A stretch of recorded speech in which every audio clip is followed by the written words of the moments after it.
قل هل يستوي الذين يعلمون والذين لا يعلمون إنما يتذكر أولو الألباب.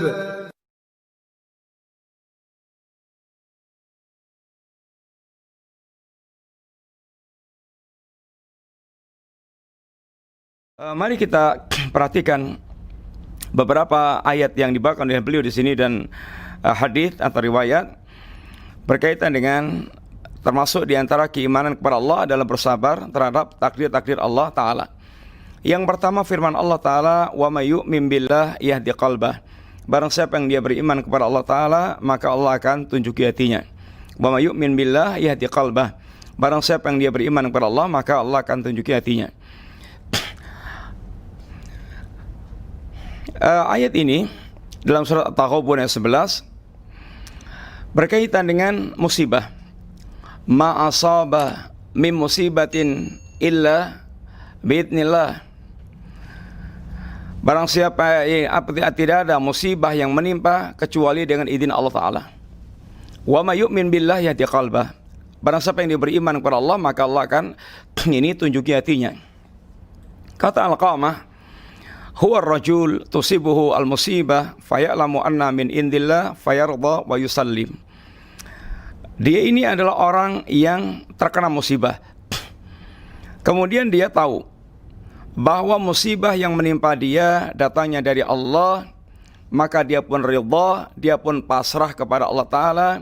Maka ini sikap seorang mukmin.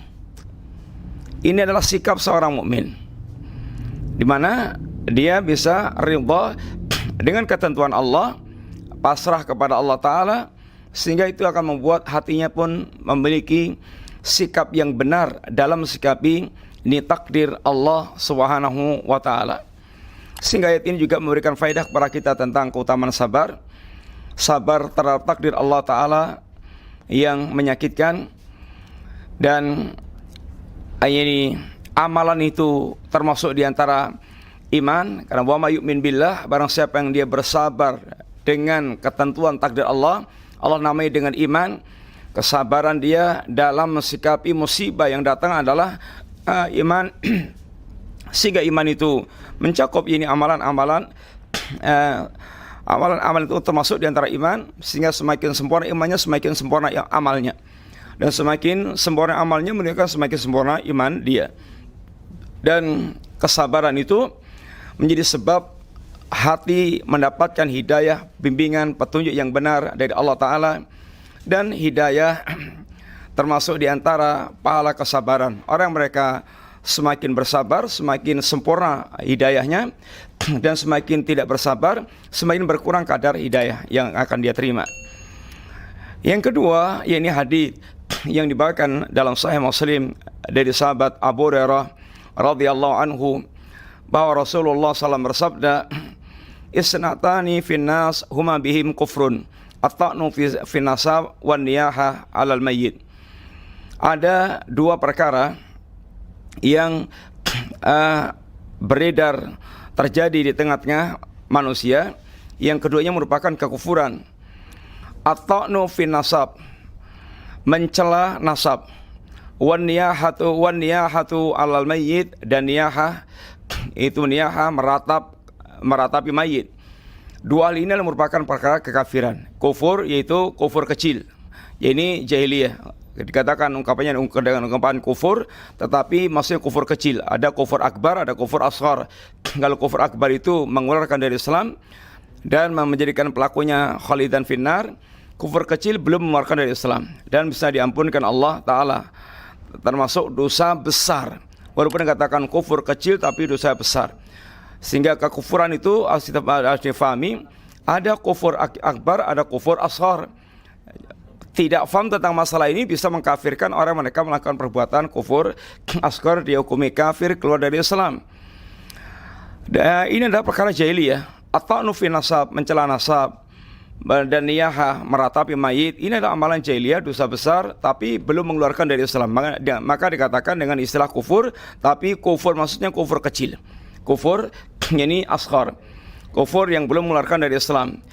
Dua perkara itu merupakan perkara jahiliyah. yang menunjukkan di sana tentang haramnya niyahah dan haramnya mencela nasab, ini termasuk dosa besar. Kemudian wajibnya kita bersabar. Orang yang bersabar itu dia tidak akan melakukan niyahah, dia tidak akan yaitu mencela yakni nasab, dia tidak akan melakukan yakni niyahah, jeritan atau histeris-histeris yang berkaitan kematian yakni mayit. Dia bersabar.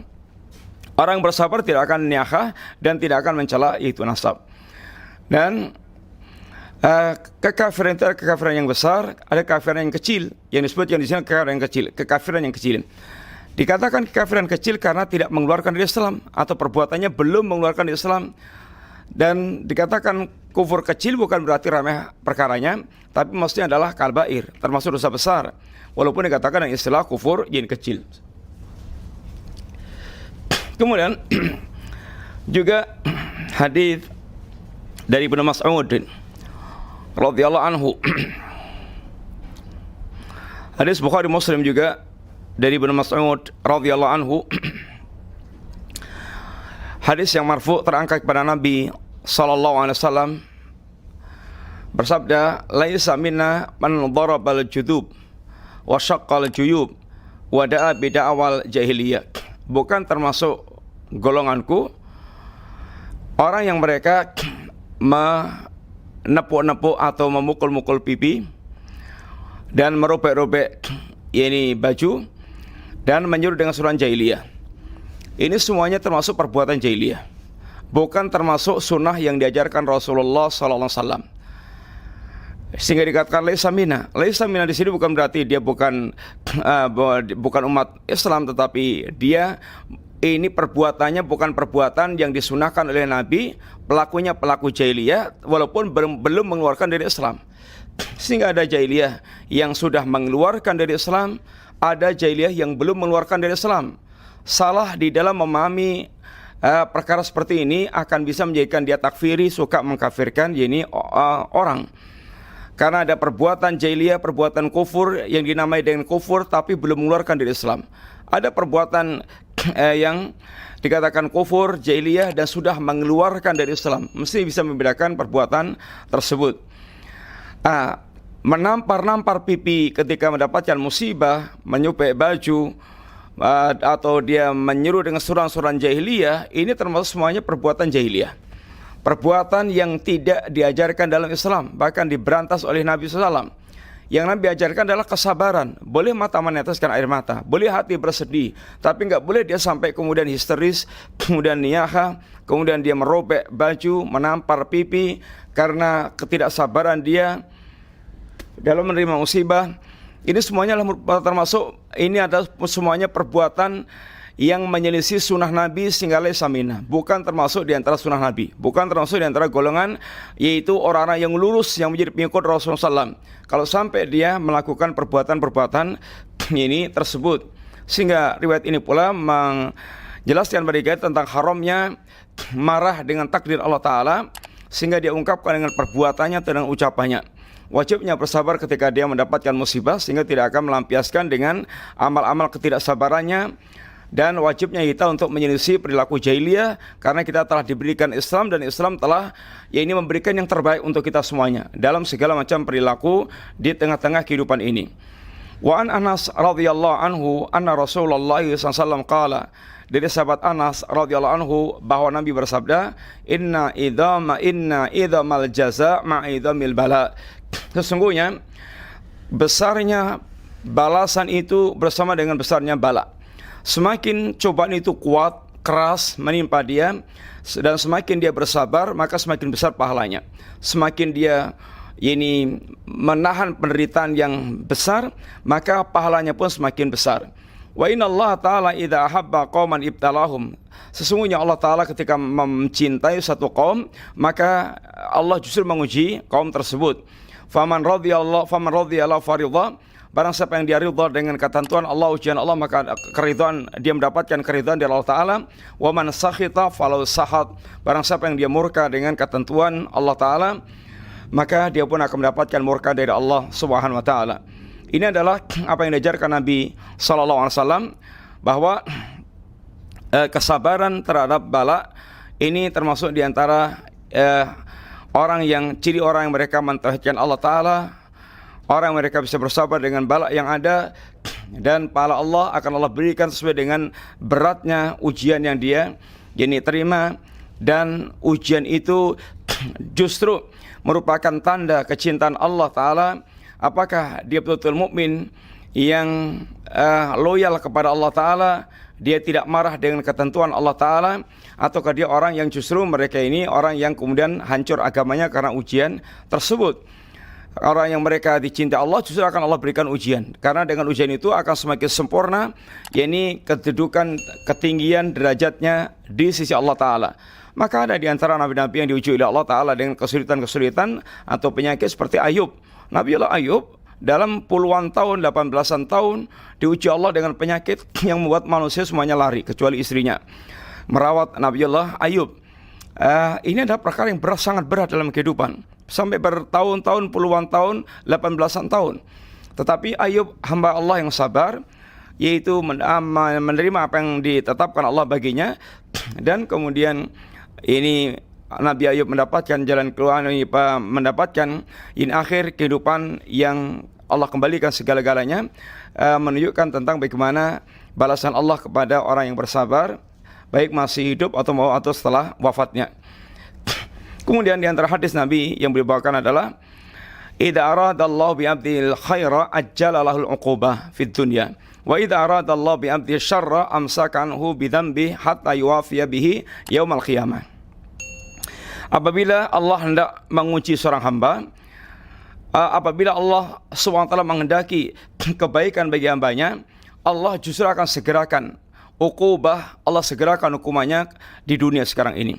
Dan jika Allah menghendaki keburukan bagi hamba, Allah akan tahan dia dengan dosanya itu sampai nanti dia disempurnakan balasannya kelak di hari kiamat.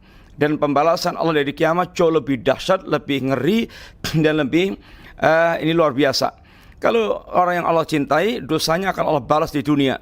Sehingga orang yang mereka hidupnya senang terus, sehat terus, ini mengkhawatirkan. Jangan-jangan ini merupakan istidraj dari Allah Ta'ala, sehingga dia tidak digugurkan dosanya di dunia, dibiarkan Allah dosanya terus berlangsung, sampai dia kemudian nanti menghadap Allah dengan membawa dosa-dosa yang belum digugurkan, sehingga dia akan digugurkan di akhirat kelak, dan itu dahsyat. Akan dibalas oleh Allah di akhirat kelak, dan itulah dahsyat. Oleh karena itulah, kalau Allah kehendaki kebaikan bagi orang tersebut, Allah justru segerakan balasannya di dunia, hingga dia kembali ke akhirat dalam keadaan tidak membawa dosa, atau dosa yang sedikit, atau sudah dibersihkan Allah Ta'ala, sehingga keberuntungan bagi orang yang seperti ini. Dan inilah alamat orang itu dikehendaki baik oleh Allah Ta'ala. Riwayat ini juga mengajarkan kepada kita bahwasanya alamat kebaikan Allah, alamat kehendak baik Allah bagi hambanya, isti Allah segerakan ini hukumannya di dunia ini. Dan alamat keburukan bagi seorang hamba, Allah balas dosanya itu kelak dari kiamat dengan sempurna. Dan hendaknya khawatir orang yang mereka diberikan Allah kesehatan terus, ini alamat keburukan. Dan juga ini peringatan agar seorang dia ketika mendapatkan musibah dari Allah, dia husnudzon kepada Allah Ta'ala, dia berharap kepada Allah Ta'ala, mudah-mudahan dengan itu Allah akan gugurkan dan bersihkan dosa-dosa dia, sehingga dia pun akan kembali kepada Allah dalam keadaan bersih. Dan terkadang manusia itu menyukai sesuatu yang terkadang manusia itu menyukai sesuatu yang justru dampak akhirnya buruk. Dan kadang manusia itu membenci sesuatu yang dampak akhirnya adalah baik. Karena semuanya di tangan Allah Ta'ala, maka adalah seorang dia husnudzon kepada Allah. Dan semuanya itu adalah termasuk yang pelajaran kesabaran, pelajaran kesabaran yang diajarkan oleh Allah kepada kita semuanya. Dan semoga Allah menjadikan kita di antara hamba-hamba Allah minas sabirin, yang keutamanya sangat banyak, sangat tinggi di sisi Allah Ta'ala. Dan dengan kesabaran itu kita akan mendapatkan derajat yang sangat mulia di hadapan Allah Subhanahu wa Ta'ala. Dan dengan kesabaran itu akan menjadikan kita dibersihkan dari berbagai macam dosa-dosa dengan musibah yang Allah timpakan, yang kemudian kita bersabar sehingga kembali kepada Allah dengan yaitu jiwa yang telah digugurkan dari berbagai macam dosa-dosa yang ada. Sehingga dikatakan seorang ulama salaf mengatakan, lalal masaib, seandainya bukan karena musibah-musibah yang menimpa kita, lawaratnal akhirata minal mafalis, niscaya kita akan melewati kampung akhirat sebagai akan memasuki kampung akhirat sebagai orang yang bangkrut.